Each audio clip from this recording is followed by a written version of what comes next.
আপনাদের মতো যারা আছেন, যারা হচ্ছেন এলিট ব্রিড, আপনারা কোন মুখে আমাদেরকে ব্লাডি সিটিজেন বলে কোন মুখে আবার হচ্ছে গরিবদের কাছে ভোট চাইতে যাবেন? আপনারা নির্বাচনের আগে ইস্ত্রি করা পাঞ্জাবি আর বড় টুপি পরে একদম ইরি খেতে নেমে যান। এই মানুষ এই হিপোক্রেসি এখন এগুলা বুঝে। আপনারা গার্মেন্টস শ্রমিক ফুটপাতে এখন যে যাচ্ছেন ভোট চাইতে ব্লাডি সিটিজেনের কাছে, আপনারা ম্যান্ডেটের জন্য ঠিকই ব্লাডি সিটিজেনদের কাছে আসেন। রাস্তার মধ্যে রক্ত দেয় ব্লাডি সিটিজেনরা।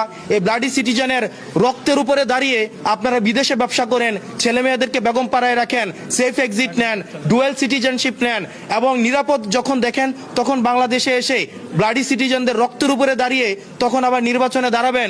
আর নির্বাচনে যদি দেখেন উত্তর দক্ষিণ হয়েছে, আবার তখন দেশ থেকে পালিয়ে যাবেন। এই ধরনের বাংলাদেশ আমরা 24 পরবর্তী সময়ে আমরা এই বাংলাদেশ দেখতে চাই না।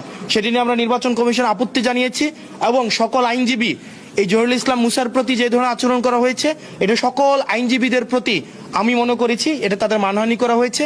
এবং কমিশনের মধ্যেই সকল পক্ষের আইনজীবী, শুধুমাত্র যে জহিরুল ইসলাম মুসা না, সকল পক্ষের আইনজীবী, এখানে বিএনপি পন্থী বা অন্যান্য যেই আইনজীবীরা ছিলেন সবাই সেটা এই আব্দুল আওয়াল মিন্টুর আচরণে আহত হয়েছেন এবং তারাও সেখানে ইনস্ট্যান্ট তারা প্রতিবাদ জানিয়েছেন। এখন আমরা কমিশনের দৃষ্টিতে এটি এনেছি এবং এই ঘটনার পুনরাবৃত্তি যেন বাংলাদেশে না ঘটে, এই